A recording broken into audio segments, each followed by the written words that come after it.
Yeah, we're recording. Okay, let's try this again. It looks like it doesn't want us to do it altogether. But Peter Conroy, dude, thank you very much. Yeah, I was saying actually when we started, we've been trying to do this, but obviously the connection was bad. It might drop again at some point. We just don't know what's going on right now. Sure. But Yeah. yeah, you were busy as well in Dublin. We tried to do this from your work, and you're a firefighter, and you were saying you've been firefighter for 14, 15 years up there now, yeah. So wow. that keeps me busy. I needed to find a job that actually support my surfing, so it was basically... Was it a vocation or...? No, it was... I started really lifeguarding when I was younger, and then went on to college, and I did a degree in disaster management. And when I came home, my father kind of made me apply for the fire brigade, because I was just being a bum of a lifeguard in the local pool. Surfer. And no direction in life. And my dad just basically grabbed the paper and said, apply for that job. And so I was doing nothing else, so I said I'd go for it, not knowing how hard it was to get into the Dublin Fire Brigade and what? How. Yeah, no, keep going. Sorry, I don't mean to interrupt you. Yeah, no, it was a very tough competition to get in. Like over 20,000 people went for it, and then they were only taking 150 on a panel. So I got in within the first 20 of the panel. So I was quite. It was good going into an interview. Not that I would say I didn't care about it. It was just like there was over 6 or 7 interviews before you even got into position. So wow. Yeah, it was a tough one, but 20,000 applicants. Yeah, it's very, very, very sought after job up in Dublin. Wow. And the first one is like an online aptitude test that they make you do, and then they bring you in and do another aptitude test, and then you have yeah, one-on-one interview, then your dexterity test, medical tests. Yeah, so it's pretty. That's crazy. We're still getting disconnection issues, but I think most of it was was okay. It was on. But it's actually I find it reassuring that so many people want to apply for it. Actually, I didn't realize it was that sought after. It's great. It's great to hear.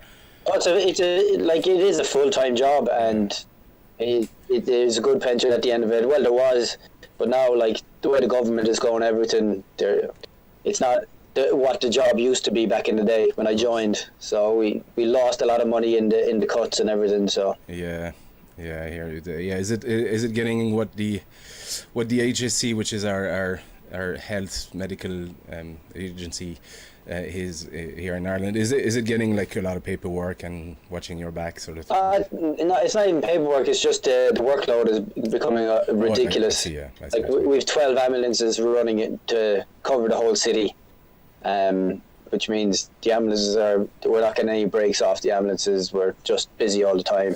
And Dublin is not getting any smaller. Like it's. No, it's getting bigger. Like yeah. So you said you did a degree in disaster management, is that it? Yeah, it was International Disasters Engineering and Management. So it was basically a course over in Coventry University, and it was all about disasters in any way you look at it, like famine, war-torn countries, tsunamis, volcanoes, earthquakes, and it was how to mitigate against the disasters and how to clean up afterwards and prepare for the next one, or make shelters, all that kind of stuff. So wow. it's so I did that for 4 years in Coventry. Fascinating, I'd say. You're probably you'll be doing okay in the zombie apocalypse, I'd say, at this stage. Oh yeah. Have it all sorted. But we're also. I've got my big machete sharpened down in the garage, so it's ready. So I think we've not met. I think we've crossed paths once or twice at various parties and film projections and that kind of stuff. I think the most we've interacted was an awkward nod in the bathroom or something like that. But I've seen what you do in your free time. You're also a big wave surfer, and you go off surfing those just giant waves off the North Atlantic, mostly in Ireland these days, but you've been a good bit abroad as well, I believe. But for folks to understand what it is you do, and when we're talking about big wave, I have here one of them. It's one of your most iconic shots, I think. This one. It is. It was the one that got me like world recognition. That was back in 2013. I think it was up in Mullaghmore. I got in the top 5 biggest barrels surfed in the world. So it was kind of like the Oscars of surfing. I was brought over to. I had to pay for myself to go over to LA, but it was an award ceremony called the XXLs. So yeah, it was very good. Yeah, I remember that time. Is that the session here? Yeah, that's the video. Yeah, that's from CPM production. Just plug his YouTube channel here. Yeah, CMP. Yeah. Conlon. Yeah, he does a lot of footage of all these, and great photography actually. Great film. I'll just pretty briefly, but this is crazy. I've been surfing for what 20. I've been saying 20 years now for a long time. It's actually 25 years. I made the maths. Started in France, but I think overhead is where I'm happy. Overhand and a half. I start getting tingles on my back, and but this is not a level. What goes on through your head actually when you're on one of those? Is it just don't fall? It is just, it's kind of just don't fall, but like I become more comfortable when it's over 20 foot. Like I go out and 6 foot and I'm not the best surfer out there, but when it goes over 20 foot, I'll be up on the top of the lads that are out there because I can read the wave better. And I think a lot of when I grew up, I used to snowboard every winter, and I used to throw myself off every cliff that I could find snowboarding, and the steeper the better. And I think when you get into toe surfing, it is definitely a trans of snowboarding more than surfing, because you're strapped on your board and you can use your front foot to pull back on the board or to stabilize it out. So I think that stood for me a lot, because when I started toe surfing, I was wiping out nearly every wave in the barrel, sucked over with the barrel. But because I had my lifeguard experience and my swimming experience, I wasn't that phased from it. Whereas the other lads that were very, very good surfers, they were wiping out. They weren't handling. Let's say they weren't as happy as I was getting wiped out. Yeah. And that kind of knocked them back a bit more. And yeah. I never enjoy a wipeout, I have to say, and it's funny what you said though, because you were snowboarding, and I started with snowboarding as well. I grew up in France, and we used to go skiing, so I've been skiing since I'm 4 or something like that. And when I was in my early teens, I discovered snowboarding. Like there was nobody snowboarding at the time, and I saw this guy on a snowboard, and I was like, I want to try that, and I was hooked. So I didn't go back to skiing at all. And it's only a few years after a friend of mine, we were snowboarding together, but he showed me a magazine of people surfing, and we'd never seen that before, even though I'd been sailing all my life, but we'd never seen surfing before. So we thought they were copying snowboarding on water, I know problems with steep stuff, but surfing big wave is a totally different exercise, and the wiping out and having to hold your breath for God knows how long while it's being pushed out of you is not a pleasant experience. It's not. Like I laugh at some of the lads that be slagging the sport I do, like big wave surfing, all the hurlers or the footballers, and the way this country is, like it's all about the guy. Yeah. And I'm just like, lads, I'll go on to any pitch of yours and I'll give you as good as you can give me, but I can guarantee you I'll take you out to my playground and you won't last 2 seconds in what I do. That's it, yeah. Because you can break your leg, you can break your shoulder or your arm on the pitch and you're fine. But when you damage yourself out where we are, you got to look after yourself. There's only one person going to help you, and it's mind over matter when you're out there. You have to. It's not the broken arm that'll kill you; it's the drowning afterwards that'll get you. Yeah, and it's when things go wrong, they go wrong very quickly in the water, especially when you fall, and then suddenly you're in the impact zone, and that's for waves of any size actually. If you're in overhead barreling, you could take a fine beating as well. But one thing I like about surfing is that you can actually just take a very limited amount of equipment, a wetsuit and a board, and you can. That's for normal surfing, yeah. When it goes up to the big waves, it's a pain in the ass. Especially, well, it's not. Because of my training, I can see what could happen. Yeah. And it's detrimental to me. It's horrible to me because I can't leave without having a VHF radio, first aid kit, jet ski. I want to be covered because I don't want to be the guys to ring the Coast Guard looking for help when I know we can supply it ourselves and we have the equipment to do it. So yeah, normal surfing is well and good, but it's just a wetsuit and your board and out you go. But like when you're stepping up to levels like the Cliffs of Moher and Riley's, and like you got to start thinking outside the box, because the problem is at the cliffs, if you get damaged at the cliffs, it's a major rescue. Absolutely. Yeah. And a lot of the lads out there surfing, they're all like, oh, I'm a soul surfer, it's all about this, but wait till something happens and they don't have, like, we put a rescue box out there that will help a little bit of the way, but people haven't thought about what will happen, like how the swim in is an hour to get in. Yeah.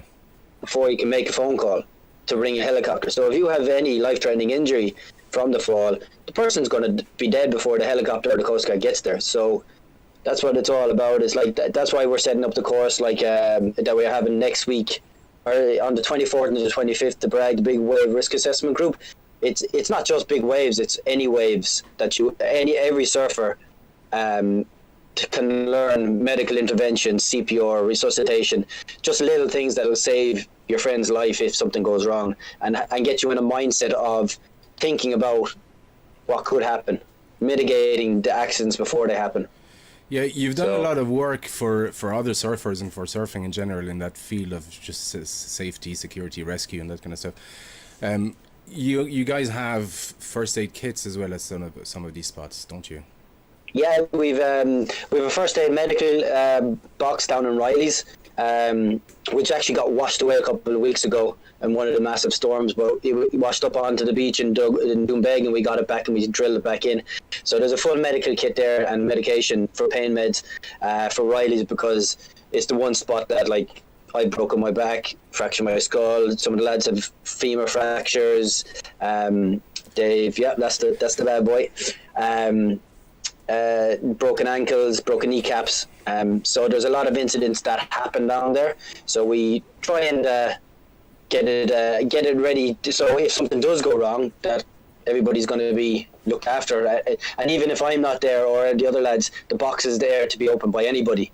Yeah. And we have the same in Spanish Point in the hotel, and the Bell Bridge in Spanish Point. There's a medical kit and a defibrillator there. And up in the Pierhead Hotel at Mullaghmore is the same. It's full medical kit, oxygen, and spinal boards, everything. So that's great. This wave, especially Riley's, is very dangerous. Yeah, it's taken its share of flesh, hasn't it? It's yes, it has. You can't very much so. You can't tell from the photo, but it's big, it's huge. You can probably see the small people there. It gets big, but it's super shallow as well, isn't it? Yeah, it gets very shallow, and even like we've towed it a lot now, and we've actually never got injured towing it. It's always when you're paddling it about 3 to 4 foot that's when I broke my back. That's when I hurt myself. Like that's where everybody gets really heavily hurt between 4 and 6 foot. Oh, like, really? Yeah. When we have the ski out there, we have backup and we can be picked up, but no one's really got hurt out there when we're towing, because you're kind of wiping out in the barrel, not going over with the barrel, if you get me. See, yeah. You're not getting hit by the lip. Yeah, so when sometimes when you get hit, it's for folks who don't surf, but you get hit by the lip sometimes, or when you fall, you get actually caught again by the slip, and you can actually be thrown in front of the wave. So you think you're fine, you fall into the water, and then you get caught by the lip, and you become the lip, and that's when you get slammed right to the bottom. In places like that are probably 2-3 foot deep, you could actually 4 foot. Okay. Like, it depends on the swell that comes in and the wave in front of it. So you could get lucky, and you could just have enough water for your fins to go over, or you could be out there, you could stand up. So yeah, it's very shallow, for folks. It's a slab. So, and then you have to deal with the current. It's a very, very it's a dangerous wave that actually I want no part of. It is. It's one of the most dangerous waves in the world because of access as well. Like it is. It's a good 30-minute walk in across very slippy reef. The only saving grace is that the helicopter that we work with, the Shannon Coast Guard, we've done practice drills with them and stuff like that, and they know exactly where it is. So if we make a phone call to them, they can fly straight to the spot. And we've had a few helicopter rescues from there. So it's good to know the guy that comes down on the winch and go, "Hey David," or "How are you lads? This is the problem." And that's the whole thing, is knowing what you're dealing with and making sure that you don't make the situation worse. It's one of the probably misconception about not all big wave surfers, but at least people like yourself, is there's an element of risk taking, but it's calculated. It's you understand. Obviously the risk and consequences, but also you understand how to protect yourself, how to deal with crisis. Obviously from your training and work, how to deal in emergency situation and things like that. So how much of your profession or work actually overlaps in moments of crisis like that? Oh, in crisis, it's basically, it takes over everything. All my training from college to the fire brigade, making sure that I'm not going to get myself injured trying to do a rescue. And that's why, like, if I go on a jet ski, I don't really care what injury the person has until I'm in a safe working area. And that's what happens in a lot of incidents, is you get people that just panic, they run into the water to try and grab the person or help the person, and they end up drowning as well, or end up getting injured as well. So it's all about self-preservation, because the number one person in a rescue is yourself. You have to look after you and your team before you even deal with the person. So we have to get them out of the danger zone, get them up on the rocks, get them sorted, then get the rescue services rolling in to help. Yeah, it's one of the things, like, just because you have a jet ski doesn't mean, one, that you're safe, or that you'll be able to overrun a wave as well. It's they're pretty fast. How fast is a big wave like that? Well, up on 30-40 kilometers an hour, no problem. Like, even the bigger it gets, the faster it gets. So that's one, again, for folks who have no experience of surfing, that's what we're doing when we're catching a wave. We have to match the speed of the wave. So on smaller wave, we can paddle into it, and then you use a combination of whatever board size and your own paddling power to match the speed of the wave, and then you can get up. On bigger wave, it gets a lot trickier. So either you need a super fast big wave, or you have to be towed into the wave with a jet ski. I think I have a video of you here. No, it's not. I don't think it's you. Actually, I'm not sure it's you, but it's of a Prowlers, actually, which was another. Oh, the lads and Prowlers, I can tell you who it is now. Were you on that? Is that? That's Paul O'Kane towing. Who's that? That's Almini. Oh, okay, yeah. Andrew, and Almini, So that jet ski. That's way back. Yeah, that was a while back. Remember? The jet ski just pulls you in, and it just matches you with the speed of the wave, because you'll never paddle in unless you've got a big board over 10 foot. You won't match the speed. But even that gets tricky even with a big board. I often see there seems to be one guy just towing you, and then you always see on the side of the wave, on the shoulder, there always seems to be another jet ski just watching what happens. How's the? That's it. Yeah. That's what it's all about. It's all having backup. Like, we don't go out to Mullaghmore anymore without having two skis, because if one ski goes down, who's gonna rescue you? Yeah. So as I said, we don't want to rely on the Coast Guard when we can self-rescue ourselves. Yeah. And we can.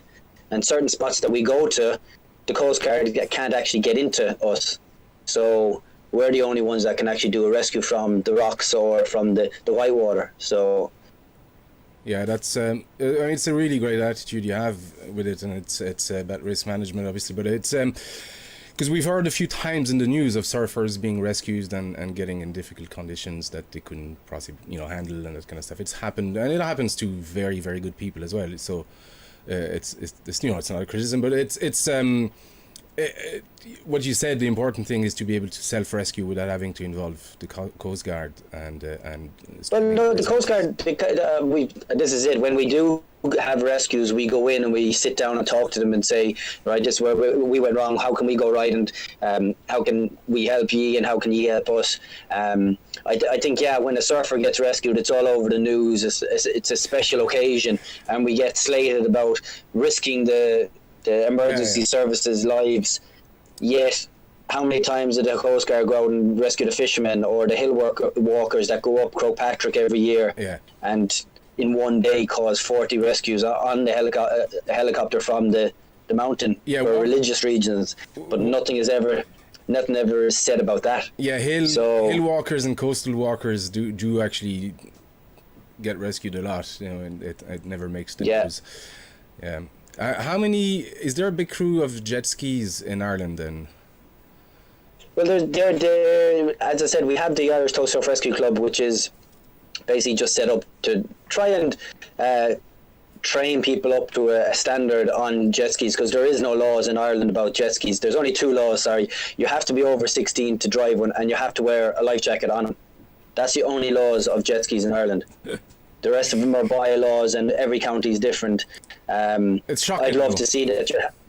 It is. It's shocking. Like, you should have a life. Like, it's like having a car on the water. Yeah. And that's why anybody can buy them, and they just go out and they drag them around and injure other people. And it's a disgrace that, like, the government should be looking into licensing jet skis and having a proper license to drive them. And that's what our club is about. About training people up how to use the skis professionally and how to drive the skis safely and be able to do a rescue with the ski. Yeah. So, and that's what all the surfers are up in Mullaghmore. We're surfers first, and then we're rescue jet ski operators as well. So we can dual task what needs to be done. And do you guys do a lot of drills then, rescue drills? I remember seeing footage of was it you then and your friends just doing rescue drills in Spanish Point. We try and get out. We don't get out as much as we can, but it's just trying to get a weekend that we can get the skis in. Like about 2-3 weeks ago, we went in at Spanish Point and we had 5 skis in, and there was 15 of us in the water, and it was solid 6 foot plus, and just practicing pickups, doing new pickups that we've learned from the Hawaiians, and that's what the weekend in 2 weeks' time is about. Is basically the Sunday is about getting on the skis again, going out, getting it back and getting your twitch muscles working, so that you don't have to think about the rescue. You're actually just doing it from muscle memory. So, and how much? I mean, do you put yourself then in situations of having to be rescued? Like, is it, or do you just practice? How does practice? How do we practice? Yeah. So basically, we'd start in White Strand, and we'll do it all in flat water, right? All the pickups in flat water. We'll do it over and over and over again, so we can do the pickup. Because it's not just doing a pickup; it's putting the ski in the right position for you to put the person on the back of the ski, and having reading the wave. Like, you've only got 6 or 7 seconds in between each wave to affect the rescue. Yeah. And then you have to decide what rescue you're actually going to implement when you get there. Are they injured? Are they going to be able to help you? Are they unconscious? Am I just going to grab them and drive them straight into the beach? Are they going to be able to help them get onto the ski? So it's all about doing it in flat water first, and then we go over to Spanish Point, and we basically get used to the surf conditions that are there at the time, and then we'll just drop the people in the biggest impact zone that we can find. And it's not just about us practicing the rescues and the pickups. It's about us getting comfortable in the big surf impacts as well, getting smashed. And it's a bit of sadistic, because a lot of us, we just like getting smashed and getting sucked over with the lip, and we laugh at each other when we see it happen. And like, that's what happened last night. We were driving the skis down the face of the waves and then body surfing off the jet ski onto the face of the wave and then getting sucked over, and then your friend has to come in and rescue you. So it kind of, and you learn, like, how to read the wave and when to go in and pick the person up, and when to say, I can't get into you. Like there's a video there of Hugo over Nazare, and they're gone in to pick up a board and they lose the jet ski. Like, and it was just like there was loads of time to be had, and there's so many skis getting lost over there for no reason at all. Yeah, they're just it's hard to watch. Did you see the footage of that guy in Nazare getting stuck on the rocks? What was his name? He's Ross Jones. Yeah. Oh my God, I felt sorry for him. It just, that wave is another fucking. Have you ever been to Nazare? Yeah, I've been there, and I towed there, and I've met Ross when he was there. I was only there in October, so in November I was over there. Wow. So got a few waves, and yeah, it's crazy inside there, but it's very readable, and that's what it's all about. It's like knowing what conditions and where you go, and like there's so many jet skis being lost, and the lads are just putting it down to, oh, sure, this happens, and it's like, yeah, this happens, but you gotta start stepping back and going, right, what went wrong? Yeah. Why did it go wrong? We need to train in these conditions for more. Like, it's one of those things. Nazare is this guy. It's a big. It rarely barrels, but it's big. It's just a big lump burger. Yeah. And it's hard to predict. I believe it's just it's a big beach break. It's a massive beach break. There's 3 peaks on it, but it's a very lumpy, open to the wind. It's a very photographical picture, as you can see, and it'll make a person famous with one wave. It seems to be. A lot of big wave attention at the moment is on Nazare, isn't it? It seems. It is, because I wouldn't really say it's a very technical ride. It's a very strenuous ride because it's so bumpy and you have to hold on. And the wipeout, you need to be physically capable of taking a wipeout of 20, 30 foot on the head. But yeah. It's funny because surfing goes through sort of trends and waves of appreciation. Like for a while back, it was a lot of there was a longboard revival and that sort of hipster kind of mentality with surfing. Competitive surfing was on the forefront for a while, and nowadays it seems a lot of like big wave surfing is getting a lot of attention. How far does it escalate and where does it end? Because we're actually seeing a lot more accidents and people having very, very close encounters with the other side. Well, it'll go on till someone actually gets killed, and that's why we started implementing stuff at Mullaghmore, and because years ago I said, lads, if something happens out here and we don't look after ourselves, the county council in Sligo will just shut it down. Basically, let's say you're not surfing there anymore. Yeah. And that's why we put the skis in and we look after each other, because all it takes is one idiot to go out with a board when he shouldn't be going out and basically killing himself and ruining it for everybody. Whereas all he'd have to do is come up to us and say, I'm heading out here, will you keep an eye on me? We'd be like, yeah, no problem. It's all about communication and just getting on with it. Like, some people are like, oh, we don't need skis, we don't need this. I said, you don't need skis until something goes wrong. Yeah. And then all you need is a ski. Yeah. Because that's the only thing that'll go and pick you up, or whatever's left of you. So yeah, I agree. I think especially when you're younger, you either overestimate your abilities or you bank on nothing going wrong, and if something can go wrong, it will go wrong. I think that's one of the things you learn when you get older. I've always been conservative in all the sports I've done anyway, but the older I'm getting, the more conservative I'm getting, and the more prepared I try to be. I mean, one of the reasons I started judo again, I do a lot of judo training nowadays, it was a few years ago. I found I had a few bad wipeouts, and like that it got caught by the lip and slammed a few times, landed on the bottom, and I was like, okay, I need to relearn how to take a few hits. So I started doing martial arts again, which I'd stopped when I was a teenager. The goal was to actually just teach me how to take a few on the head and recover quickly. That's worked. The problem is I've stopped surfing. I'm actually doing a lot more martial arts these days. Well, I haven't stopped surfing, I was just surfing less. But a lot of it is recognizing that you won't always, you know, be that good or strong, but the also same person. Yeah. also knowing that when things go wrong, you have to be able, like you say, to self-rescue, or have somebody that has your back.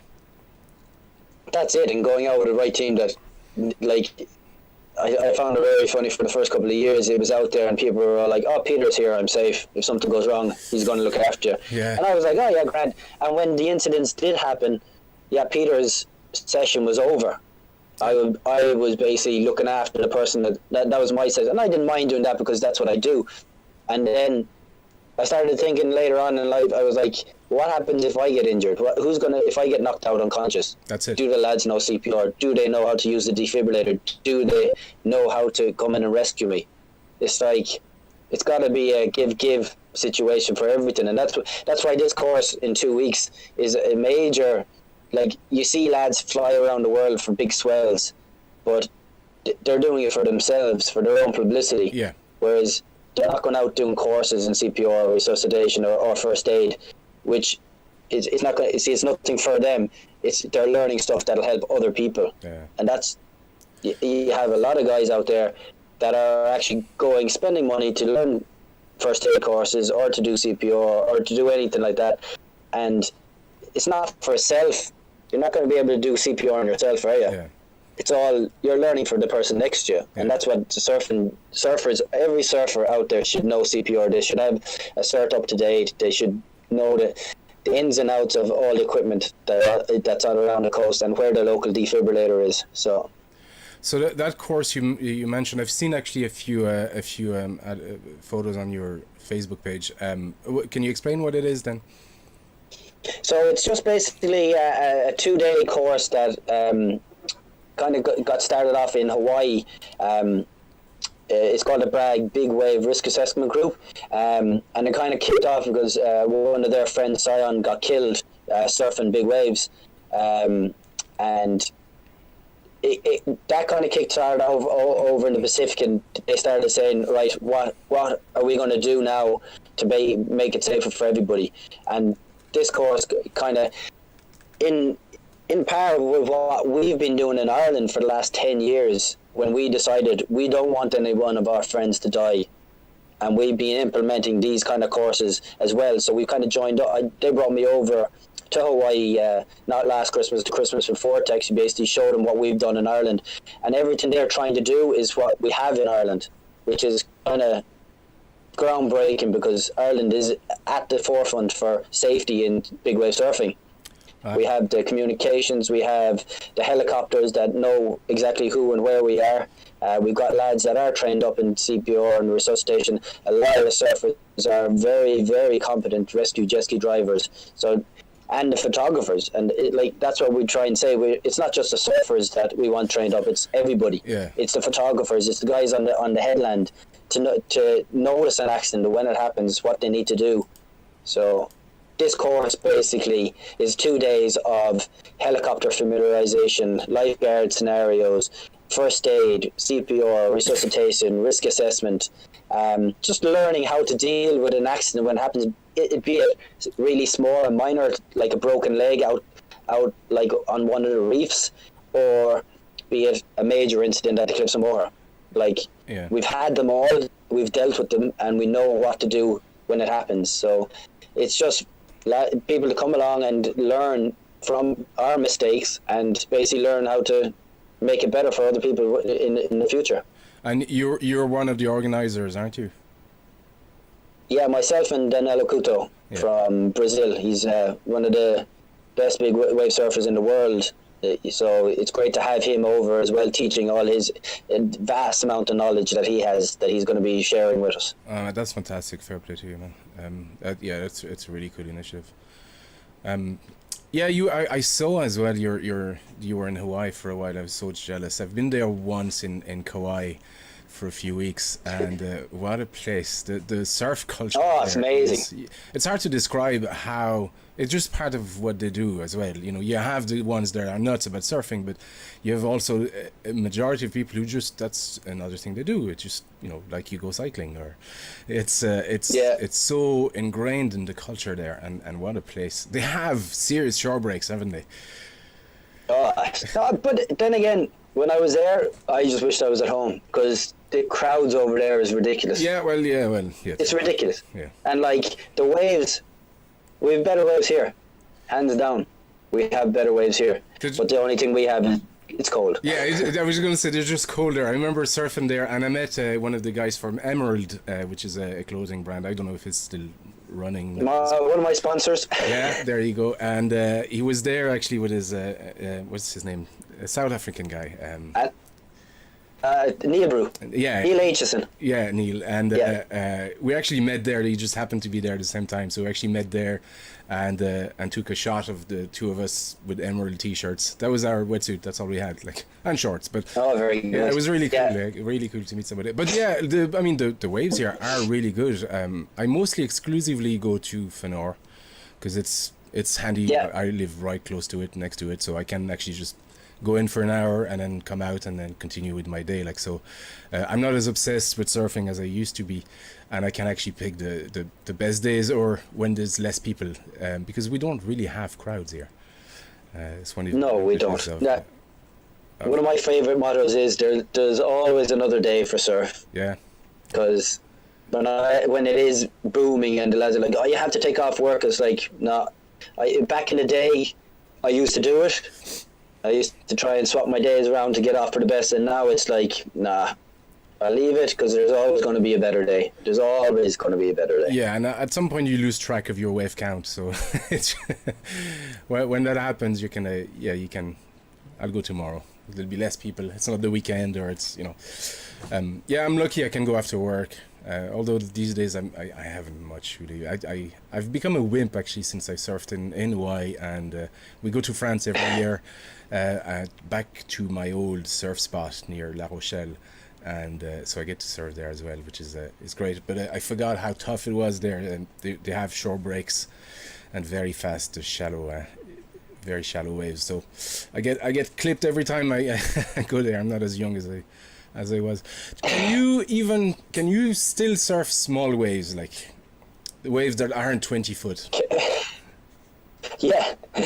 Well, that's what I surf most of the time. Yeah. Because big wave sessions only happen very, very rarely, and sure, I'm always on the beach in Lahinch, but when I go out in Lahinch, I do like surfing my shortboard, but I'm I always strive to take the right board for the right conditions. Yeah.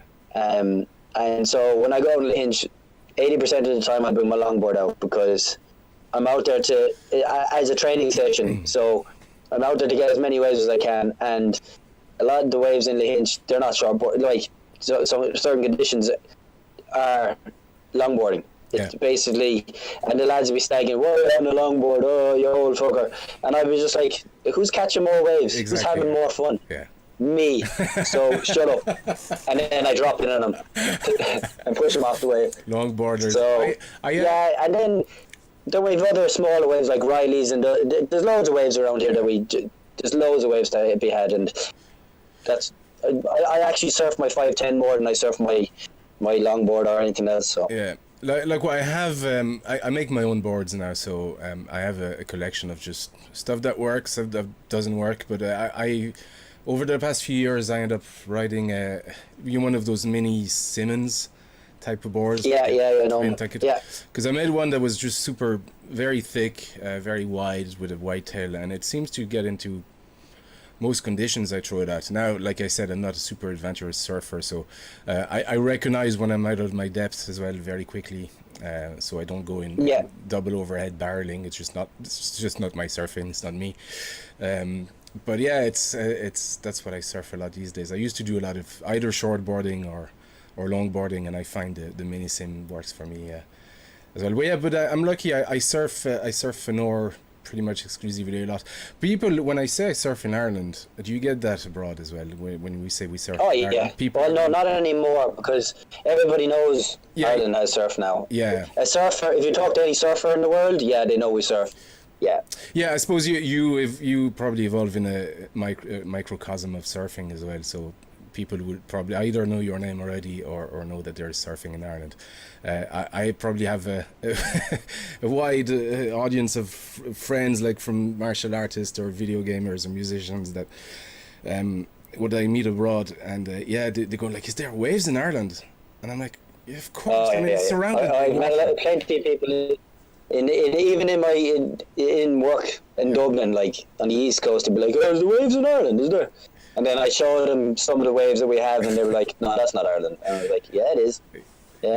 Yeah, I get that a lot. So, I'm torn between the showing them pictures and telling them, yes, there's loads of waves, and going, no, there's no waves. Don't come surfing in Ireland. I think Ireland is kind of safe in a way that we won't be getting too busy. It's too cold. It's too cold. Have you seen, like, I have never noticed a spike in places like Fenor, like smaller. Oh no! In the last 15 years, there has definitely been an increase in surf. There. Like when I started surfing in 96, 97, I kind of knew every surfer on the West Coast. Like, you'd know them to see them, or if you went up to Sligo or anything, you'd know the same people in the water, or that you might be knowing. This day, like, I'll paddle out to Cornish or my local break, and I wouldn't know anybody out there. Yeah. And there'd be 10 to 15 people. And, like, at Craig, you're looking at these people, and they don't know who you are, and you don't know who they are. And it's like, I've been surfing here 20-something years now, and it's like, ugh. Yeah, yeah, sorry, go ahead. Well, there's 5 surf schools in Lahinch now. Yeah. So that's what's like, and you'll get the locals. Oh, there's too many, but most of those guys are training. They're teaching the lessons in the bloody schools. It's catch-22, and they own the schools. Yeah, and it's like, well, you're training up the people. Yeah. So what you expect is going to happen. Yeah, it's especially a place like Lahinch. It's inevitable that it's going to attract more and more surfers because all the facilities are there. You have the schools, you've pubs, you've places to stay, places to have fun. So, a place like, I don't know, Doolin or, Lahinch or Fenor, there's nothing really there, or not much, or a limited amount of places to... a good pub and a caravan park. Yeah, that's it, yeah. But what I meant is an influx of foreign surfers coming to Ireland to experience the waves.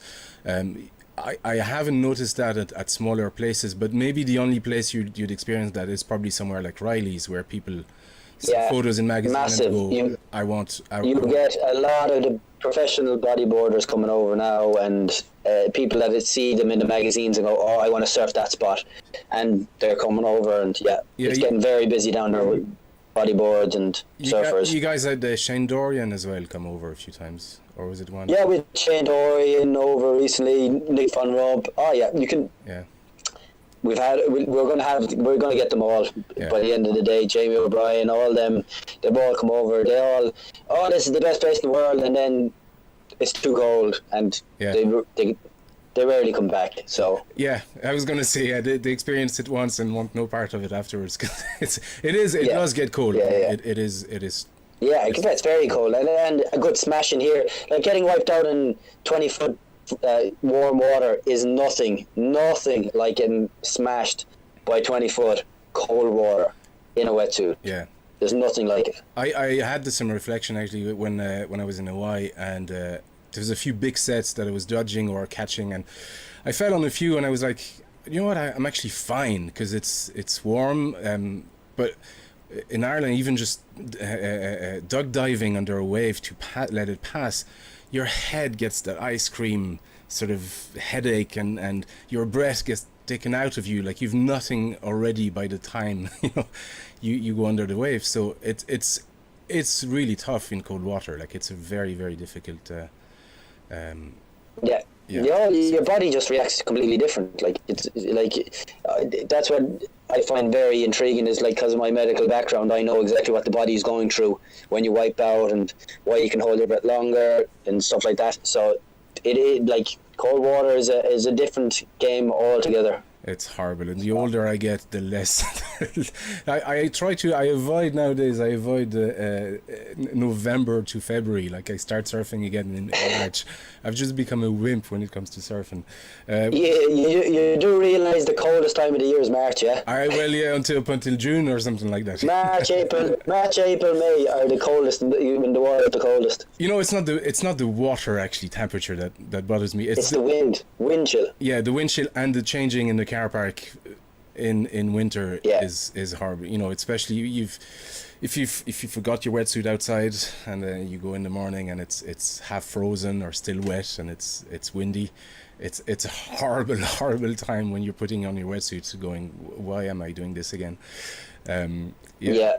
So I avoid these months. I know there's not much rationale to it, but you just get yourself a van and get changed in the back of it. I did. I have a van, but I'm a wimp. Anything coming up for you, like events? You have that course. Any travels or anything? No, we have that course coming up, and then we're going to have a medical conference with the Medical Surfing Association in September as well, or no, October. The end of October, we're going to have another conference, either in the Armada or the Bellbridge or down the White Strand again, and we're going to bring over specialists in drowning, traumatic injury, surfer's ear, all that kind of stuff, and it'll be open to everybody, not just doctors, but it'll be a kind of a medical conference on surfing. So that's fantastic. That'll be in October, I'd say. That's amazing. Any traveling for surfing planned, or you're married, aren't you? I am married, and I'm expecting in September, so I'm not allowed to go anywhere. Well, get all the surf you can. That's planned. Yeah, I do usually go over teaching doctors in Portugal for a week in May. But as I said, I'm gonna hold back on traveling. I don't usually travel that much anyway for surf because we have the best in the world here. So I agree. No point in going to try and find something when we have it on our doorsteps. You know, it's funny actually what you said, because we go on holidays to a few places, and you know, I've been to America about 8 times. I lived there for a while in California, but even when I go there on the holidays, or France or Spain or Portugal or the Canaries, like I'm never too bothered about surfing because I sort of get my fill here. So if I get the chance to surf in these places, I do, but it's not actually a driving urge when I'm on holidays to go surfing. Do you ever get? No, I don't do surf holidays. Yeah. Only holiday I'll actually use a snowboarding holiday. Yeah. I'd pick a snowboarding holiday over a surf holiday any day. Yeah, so snowboarding. 100%. I was having foot issues over the last few years, so I wasn't able to snowboard. We've a place in the Alps, so I wasn't able to snowboard at all last year. But hopefully it's getting better. I've lost a lot of weight, so my feet. I got plantar fascia from. Sore. I got that in karate as well, and you know, just not stretching and warming up properly. Like, so I've corrected that now. It's getting better, but hopefully I can snowboard again. Peter Conroy, is there any way people can, I don't know, support what you do or help other than attending these? Yeah, we have a Facebook page. It's the Irish Toe Surf Rescue Club, and all money is donated, or even become a member, which is even better. You can come out and train with us and see what we do. But all the money goes into medical equipment for surfers on the coast. Not just for the surfers, we have defibrillators in Spanish Point, 2 of them in Spanish Point, and 1 in White Strand and 1 in the Pier Hotel. So all the money goes to maintaining all of that, and then when there's surf on at certain spots, we have jet skis out there, and it pays for fuel for that as well. So get onto the Facebook and just drop us a message, and I'll drop the account details on that. We're still working on a website. We'll put the link in the description of the video for people who want. Very good. Yeah. We'll try to see if there's a way we can put it on the video as well.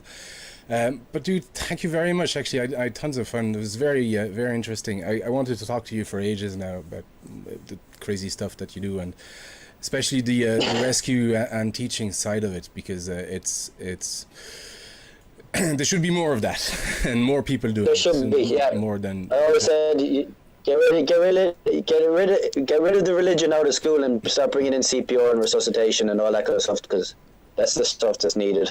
Beautiful last words, dude. Thank you very much. And yeah, All right. we'll do it some other time again or whatever. See ya. All right. Bye bye.